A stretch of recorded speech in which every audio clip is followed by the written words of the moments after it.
IPL में सरदार of commentary is back. जी हां, 6 सालों के बाद आपको ओ गुरु सुनने को मिलेगा। ओ गुरु क्या छक्का लगाया, ओ गुरु क्या चौका उड़ाया। समझ तो गए होंगे आप मैं किसकी बात कर रहा हूं। सरदार ऑफ कमेंट्री यानी कि नवजोत सिंह सिद्धू की बात मैं कर रहा हूं। किंग ऑफ कमेंट्री जिन्हें कहा जाता था। 6 साल के बाद आईपीएल में आपको उनकी कमेंट्री सुनने को मिलेगी, क्योंकि उनकी आवाज तो बड़ी करिश्माई है। कमेंट्री तो बहुत जानदार है। किसी भी मैच में जान फूंक सकते हैं। किसी मरे हुए मैच में, एक बेकार मैच में जान फूंक सकते हैं। नवजोत सिंह सिद्धू की आवाज में वो जादू है, वो करिश्मा है। वही करिश्मा इस आईपीएल में एक बार फिर से देखने को मिलेगा, लगभग 6 साल के गैप के बाद। क्योंकि सिद्धू थोड़ा सा पॉलिटिकल अपना पारी उन्होंने शुरू कर दी थी, वहां ज्यादा बिजी हो गए थे, और उसके बाद अब खबर सामने आ रही है कि इस बार आईपीएल में वो बतौर कमेंटेटर वापसी करने वाले हैं। इस बारे में बतौर स्टार स्पोर्ट्स जो ब्रॉडकास्टर है, उसने सोशल मीडिया अकाउंट पर पोस्ट डालकर इसकी जानकारी दी है, और उन्होंने लिखा, Sardar of commentary box is back. यानी कि कमेंट्री बॉक्स का जो किंग है कमेंट्री का, वो वापस आ रहा है।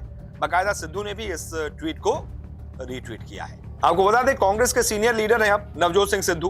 पंजाब के राज्यपाल बीएल पुरोहित से भी मिलने वो शुक्रवार को चंडीगढ़ पहुंचे थे, और मीडिया से कहा था कि वो इस बार लोकसभा चुनाव नहीं लड़ेंगे। उन्होंने ये बात जरूर कही थी कि क्रिकेट की कमेंट्री छोड़ने की वजह से उन्हें फाइनेंशियल नुकसान हो रहा है। उन्होंने कहा था कि मुश्किल समय में किरदार की पहचान होती है, लेकिन यही वक्त आपको बहुत कुछ सिखाता है।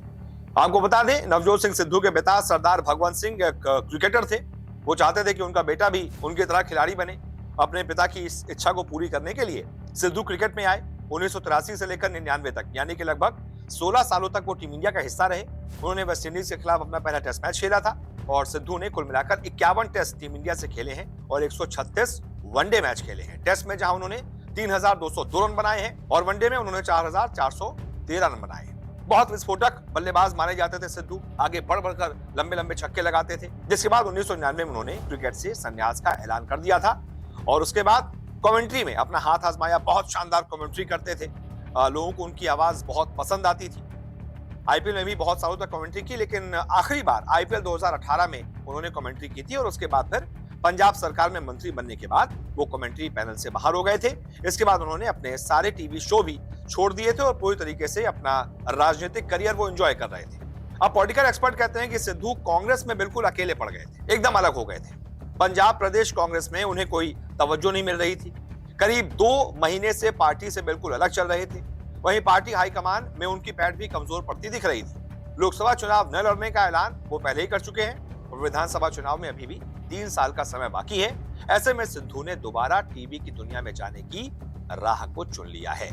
अगर एक नजर आपको सिद्धू के राजनीतिक करियर पर भी डलवाएं, तो सिद्धू ने 2004 में भाजपा ज्वाइन की थी। वो अमृतसर से सांसद चुने गए थे। 2014 तक वो इस सीट से लोकसभा के सांसद रहे, जिसके बाद 2014 लोकसभा चुनाव में भाजपा ने उनकी जगह पर अमृतसर से अरुण जेटली को उम्मीदवार बना दिया था। फिर 2016 में सिद्धू को राज्यसभा भेजा गया था, लेकिन उन्होंने भाजपा छोड़ दी थी। 2017 में वो कांग्रेस में शामिल हो गए थे। इसके बाद वो अमृतसर ईस्ट सीट से चुनाव जीतकर विधायक बने। तब कैप्टन सरकार में उन्हें मंत्री बनाया गया। हालांकि तत्कालीन सीएम कैप्टन अमरिंदर सिंह के साथ उनकी खटपट हो गई, और कैप्टन ने उनका मंत्रालय बदल दिया, तो उन्होंने ज्वाइन ही नहीं किया। इसके बाद सिद्धू ने पॉलिटिक्स से दूरी बना ली। फिर कांग्रेस हाईकमान ने अचानक उन्हें पंजाब कांग्रेस का प्रधान बना दिया, जिसके बाद सिद्धू ने सियासी जंग छेड़ी और कैप्टन अमरिंदर सिंह को सीएम की कुर्सी से बाहर करवा दिया। हालांकि कांग्रेस हाईकमान ने सिद्धू को सीएम बनाने की जगह चरणजीत सिंह चन्नी को मुख्यमंत्री बना दिया, और उसके बाद सिद्धू कैप्टन की तरह ही चन्नी का विरोध करने लगे। 2022 के चुनाव में कांग्रेस हार कर सत्ता से बाहर हो गई, और सिद्धू भी अमृतसर ईस्ट सीट से हार गए। इसके बाद सिद्धू को पंजाब कांग्रेस के प्रधान पद से भी हटा दिया गया। तो चलिए, पॉलिटिकल वाले मैदान पर नहीं तो कम से कम क्रिकेट वाले मैदान पर सिद्धू एक बार फिर से गरजते हुए नजर आएंगे। मजा आएगा। बहुत बहुत शुक्रिया इस रिपोर्ट को देखने के लिए।